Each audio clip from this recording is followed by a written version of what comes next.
ano eh, yung, yung akin naman tol, eh, hindi naman ako bubuisit na ano, may basihan ako eh, may basihan. Eh ikaw, naiintindihan mo yung nangyayari kahit pa paano eh. Oo. Siyempre, minsan, kumbaga, may mga kailangan kang na malaman kung bakit gano'n ang nangyari. Siyempre, may mga magagawa ka na hakbang. Di ba? Sa mga nakakaintinding tao, maintindihan yun. Pero sa mga mahikitit, di maintindihan. Yun nga, kagaya nga nung screenshot na binabasa ko. Ang pagkakaintindi na Resbacker na name drop ko, pwede ko bang basahin yun na hindi ko binabasa ng buo? Diba? Misinformation pagka ganun. Kung kay Resbacker, huwag na siya bumalik sa community natin. Nandiyan ka na sa ayos na community. Mapapalasa mo yun. Talaga, sila yan. Nadadala nga kay kay Chik eh. Nadadala kay Chik. Ewan ko lang din kasi may boyfriend na iba si Chik. Eh, syempre, nakakalalaki naman yun doon sa bago kung, di ba? Especially doon sa girlfriend ni Resba. Sakaling magkaalaman, medyo, may pinagsamahan. Pero, pagka gano'n, parang nagkakaintindihan na tayo, lalaki sa lalaki, hindi na dapat gano'n. Parang nakaka-insulto yun doon sa isa. Di ba? Bilang lalaki. Oo. Parang tinatawaran mo yung kakayahan ng lalaki na ipagtanggol yung kanyang girlfriend. Nasa kanila na yun. Di ba? Baka siyempre, matagal rin yung dalawa nagsama eh. Baka may pa. Siyempre may kurot pa yan sa puso. Pwede, oo. Yun lang. Kaya mahirap din yung sokmed na na girlfriend. Oo, mahirap talaga. Diba? Kaya ganun. Saka ano ba makukuha nila dyan? Lalo si Wadaw medyo hindi na bumabalansi sa marami na rin kaaway. Oo nga, sabi nga sa akin na nag-wild na daw. Nag-dive eh. Ngayon lumabas yung message mo. Tol, ngayon lumabas yung message mo? Sa 15 minutes ago. may message ako sa'yo. Tsaka yung nakaraan, may message din ako.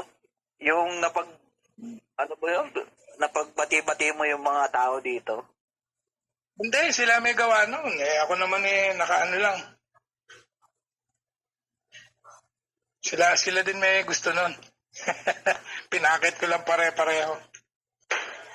Pero siyempre, kung naging tulay ka rin. Saka siguro na-realize nila na yung gulo-gulo nila na yun, buskahan lang. Na, nandyan nga si Joan.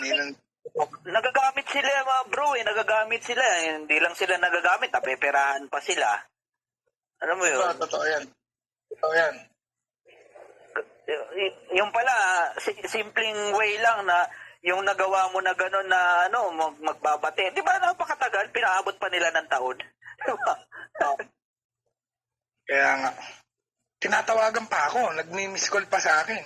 Hindi ko mas sinasagot. Siyempre, alam ko naman na bata siya ni Resbacker. Tapos ina-unsend yung mga messages. Langya ka akong to. Yun lang. Oo. Sagutin ko ito, may papakita doon sa akin. Tangina. Tangina ka ako yan.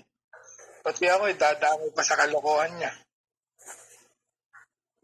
Hindi ko sinasagot. Mahirap masabit sa ganyan. Saka no isang tropa mo si Resbacker eh. Nang isang taon pa yun, tol. Sila pa noon. Sila pa nga noon. Tropa mo si Resbacker eh. Parang ang awkward nun. Kaya nga. Awkward yun. Tumatukok pa. Siguro mga 4 na beses o 6 na beses tumatawag. Iba-ibang araw. Merong araw na magkakasunod yung miss call niya. Hindi ko talaga sinasagot. Nagpapanggap na ako na busy ako. Tang na. Mamaya sumabit pa ako eh. Di baling sumabit ka kung talagang kayo.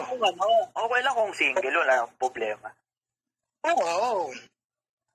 Okay lang yun, pwedeng panindigan. Yung ganyan na ano.